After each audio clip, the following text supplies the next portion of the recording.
செம்பாக்கத்து மண்ணினிலே அமர்ந்த ஜம்புகேசரே போற்றி.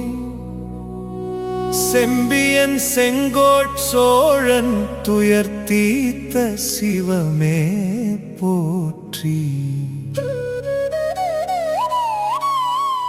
1500 ஆண்டு பழமை வாய்ந்த நாயகனே,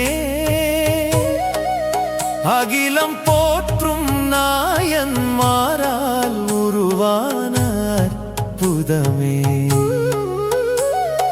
நீரகழி குளத்தினிலே ஜலசுயம்புவாய் அன்று இருந்தாய்.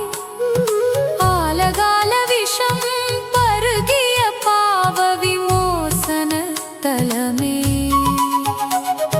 முன்ஜென்மத்து சிலந்தியாய் பந்தல் அமைத்த அன்பே, யானையோடு போரிட்டு பின்னரசனாய் வந்தவனே.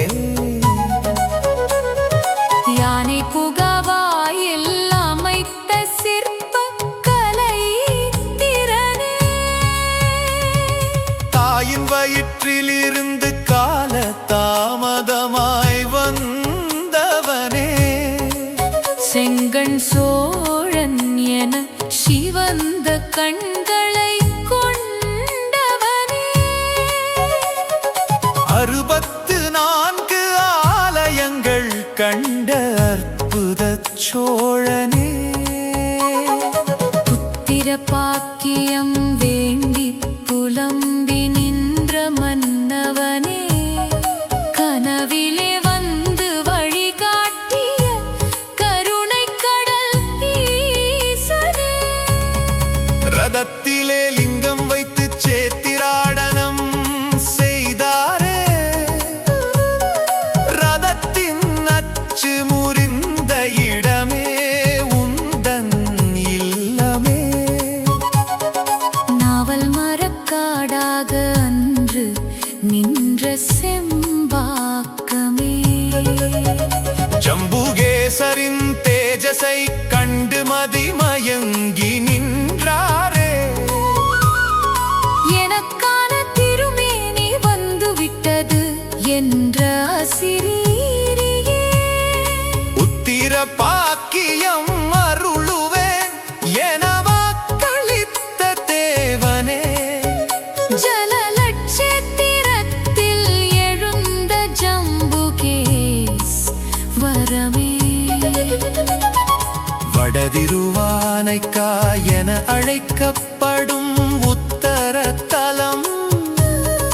அழகே உருவான அன்னை அழகாம்பிகை தேவியே.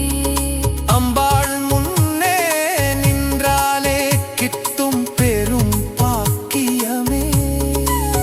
விநாயகர் ஜம்புகேசர் முருகரை ஒரு சேர காணலாம். அன்னை அழகாம்பிகையையும் அங்கேயே தரிசிக்கலாம். உலகத்தில் எங்குமில்லா ஒரே இடத்தரிசனமே. கிணறு தோண்டும் போது கிடைத்த நடராஜர் சிலையே. நால்வர் மற்றும் நவவீரர்கள் வீற்றிருக்கும் ஆலயமே.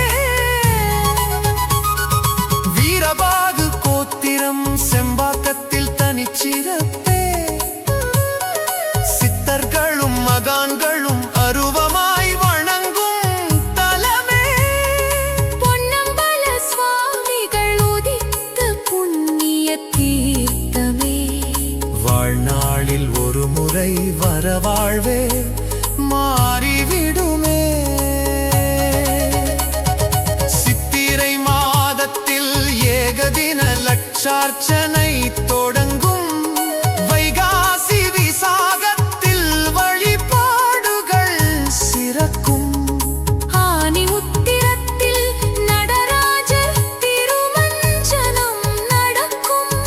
ஆடி மாதத்தில் அன்னைக்கு அன்னையர் பால் குடமே.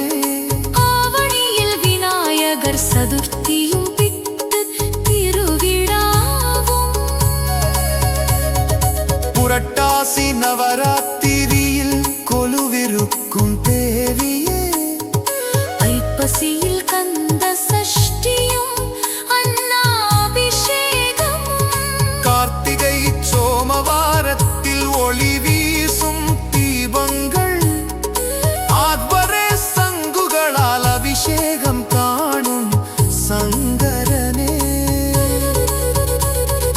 மார்கழியாருத்ராவில் திருவெம்பாவை உற்சவமே தைப்பூசத்தில் முருகனுக்கு பால் குடங்கள் ஏந்துவர் மாசி மகா சிவராத்திரியில் 4 கால பூஜையே பங்குனி உத்திரத்தில் திருக்கல்யாணமே